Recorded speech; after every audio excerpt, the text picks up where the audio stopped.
It's a zombie moose!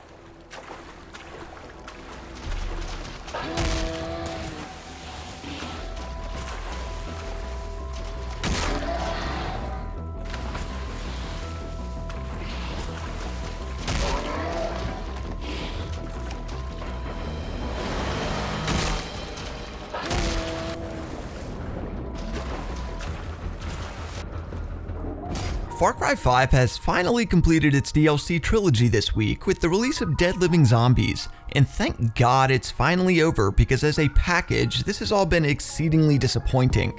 I reviewed the first two DLC installments as they released, finding Hours of Darkness to be underwhelming as a standalone offering content-wise, while still handily beating out Lost on Mars in terms of overall quality. This trend continues because Living Dead Zombies is by far the worst the trilogy offers, not only from the perspective of quality, but also from one of value. The DLC is so hollow, there isn't a lot to say about it, but I'm gonna fucking try anyway, so let's just get to it. Living Dead Zombies is exactly what you expect it is. It's Far Cry 5, but this time with zombies. It has a chapter-driven mission structure operating under the pretext of film pitches from Guy Marvel, the director from the main game that you may remember gave some of the more outlandish missions. Each chapter is anywhere between 5 to 20 minutes long, and each of them has a different theme and setting to match the pitch from Guy, who narrates the events as they unfold. Each mission will see you playing as a different character, which is entirely unimportant, and different weapons will be supplied to you for each of your runs. This is it. This is everything the DLC has to offer. I'm going to briefly, oh so very briefly, tell you the things that are positive about the experience, but then buckle up because I'm gonna rant for the rest of the video. The cutscenes and narration are much in the same vein as the Lost on Mars tone was. Over the top, overly enthusiastic, try-hardy humor. It's funny at times, but if you got tired of Herc in the previous DLC, then this is probably going to be like massaging your brain with a cheese grater. The only part of this that works is the way the narration pans out in real time. Guy will change parts of his pitch as he is explaining them to whoever he happens to be talking to, and all of a sudden an explosion will go off or a new type of enemy will appear or something equally preposterous will take place. It's not anything to write home about, but in a DLC with so little to offer, even the smallest positive details help. Once you've beaten the missions once, you can replay them in score attack mode, which lets you unlock outfits and weapon skins for the base game, dependent on how well or fast you perform. Despite its definite lack of innovation, it is an incentive to replay the content at least one more time, and that is something sorely missing from the previous DLC releases. One or two of the chapters rise above the others, particularly the Romeo and Juliet Graveyard mission, which offers at least a satisfying playground to let loose in, and these aren't totally unreasonable to want to play more than once. Each mission has hidden somewhere on the map a certain powerful gun that may be better suited for the task at hand, and comes with an array of attachments or scopes. It's kind of fun to track these down and see what you can get. Now, you may be thinking to yourself, Jesus Christ, Quinn, that sure doesn't seem like a lot of fun stuff to do. And you'd be 100% fucking correct, sir. In a series of hollow DLC releases, this is far and away the most hollow of them all, with an incredibly small amount of content on offer and a truly remarkable absence of anything innovative or lasting. The chapter separation is a clever way to hide the total length of the experience. If it were spread out in a single instance one after the other, it would be painfully obvious that it can be finished handily in under 90 minutes, shorter even than the Hours of Darkness content, which was already far too short. An unintended consequence of this approach is that it immediately draws the comparison to missions in the base game. Players are effectively paying 1/6 of the price of the original game for basically 7 lackluster missions, some of which are completable in 5 minutes, with none of them taking longer than 20. Does that comparison seem particularly attractive to you? No, because it's not.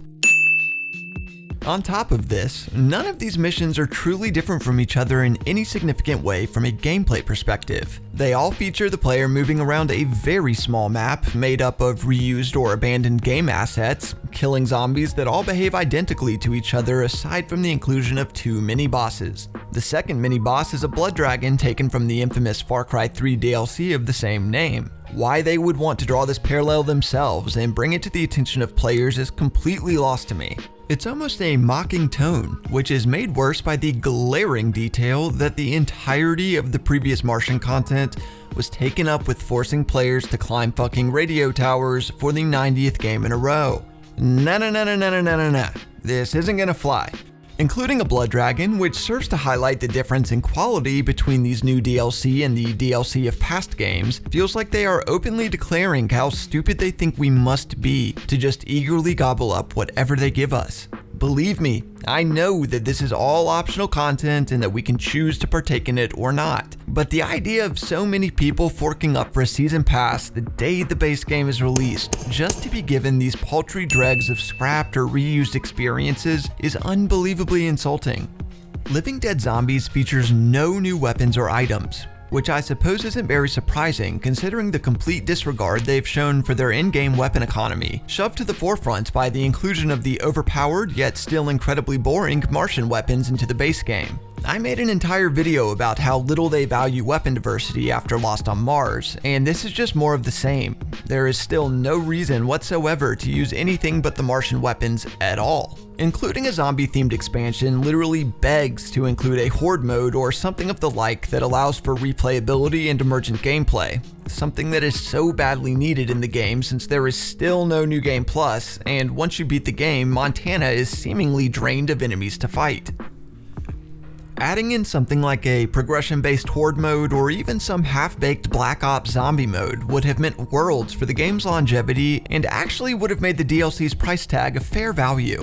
I was more than generous in my review for Hours of Darkness. I was sped up but still optimistic when discussing Lost on Mars, and now while we finally cover Living Dead Zombies, the final content for the game, I am absolutely over the feeling that players have been ripped off. I'm sure that it took the devs a lot of hard work to make what they have, but they should have known that as a package it's all just a bit shit. It's a real shame too, as the artists, programmers, and writers consistently have produced some highly polished work over the years, but whoever's calling the shots on the overall direction of these projects is really ruining it for all of them. For those who truly believe this is a good value, that what you paid for the trilogy is worthy of what players have received, I beg you to draw a fair comparison of these 3 expansions to even one of the best DLC offerings from other studios, or hell, even from this one. You paid $30 for these. The original Blood Dragon was only $15. The Ring City for Dark Souls 3 was also only $15. The Old Hunter's Bloodborne DLC was only $20, and The Witcher 3's Blood and Wine was also only $20. All of these expansions individually were cheaper, longer, and infinitely better than all 3 of Far Cry 5's DLC combined. It seems that by splitting the price up and staggering their releases, Ubisoft thought it would provide the illusion of value, and they were kind of right, because it's not until now, looking at the entire picture, that I truly see how little players have actually received cumulatively from a content perspective, let alone from a quality one. It's a real shame that this mars the reputation of what was otherwise a fantastic experience.